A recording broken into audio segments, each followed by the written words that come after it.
തൃശൂരിൽ MDMA വിൽപ്പനയ്ക്കിടെ പിടിയിലായ യുവാവ് തെളിവെടുപ്പിനിടെ പോലീസിനെ വെട്ടിച്ച് കടന്നു കളഞ്ഞു. അമ്പട മലക്കുടി സ്വദേശി ആൽവിനാണ് രക്ഷപ്പെട്ടത്. പ്രതിയുമായി ബംഗളൂരുവിൽ തെളിവെടുപ്പ് നടത്തുന്നതിനിടെ പുലർച്ചെ 1-ന് ഹോട്ടൽ മുറിയിൽ നിന്ന് രക്ഷപ്പെടുകയായിരുന്നു. ജെയ്സൺ ചാവോളപ്പിലുണ്ട് കൂടുതൽ വിവരങ്ങളുമായി. Jason, good morning once again.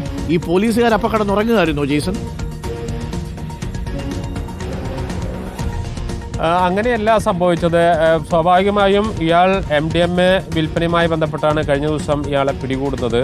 തൃശ്ശൂരിലെ മനക്കുടി സ്വദേശിയാണ്. വെറും 21 വയസ്സേ ഉള്ളൂ. അപ്പോഴേക്കും അയാൾ MDMAയുടെ നല്ല വിൽപ്പനക്കാരനായി. പക്ഷേ ഇയാളെ പിടികൂടിയതിന് ശേഷം ഇതിൻ്റെ സോഴ്സ് അറിയാതെ എവിടെ നിന്നാണ് കൊണ്ടുവന്ന് ആരാണ് വിൽപ്പനക്കാരെന്നറിയാനായിട്ടൊക്കെ ആയിട്ടാണ് ഇയാളെയും കൊണ്ട് ബാംഗ്ലൂരിലേക്ക് തെളിവെടുപ്പിന് കൊണ്ടുപോകുന്നത്.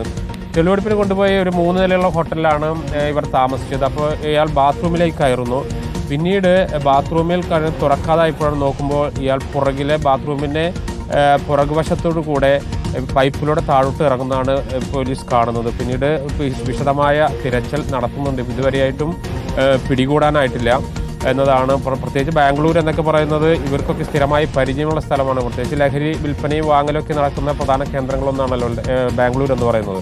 അതുകൊണ്ട് തന്നെ അവർക്ക് അതിൻ്റെ എല്ലാ വഴികളും വ്യക്തമായി അറിയാം. ആ പശ്ചാത്തലത്തിൽ ബാംഗ്ലൂർ പോലീസിന്റെ കൂടി സഹായം തേടിക്കൊണ്ടുള്ള തിരച്ചിലാണ് ഇപ്പോൾ ആരംഭിച്ചിരിക്കുന്നത്. അതായത് അങ്ങനെയാണ് സംഭവിച്ചത്. അപ്പോൾ പോലീസിന്റെ വീഴ്ചയല്ല. യഥാർത്ഥത്തിൽ ഇങ്ങനെയൊക്കെ കൊണ്ടുപോകുന്ന ആൾക്കാർ ടോയ്ലറ്റിൽ പോകണമെന്ന് പറഞ്ഞാൽ ടോയ്ലറ്റിനകത്ത് പോലീസിന് പോകാൻ പറ്റൂ.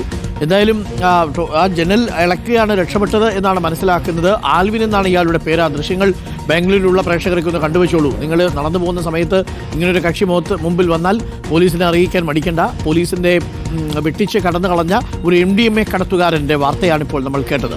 ജെയ്സനാണ് വിവരങ്ങൾ നൽകിയത്.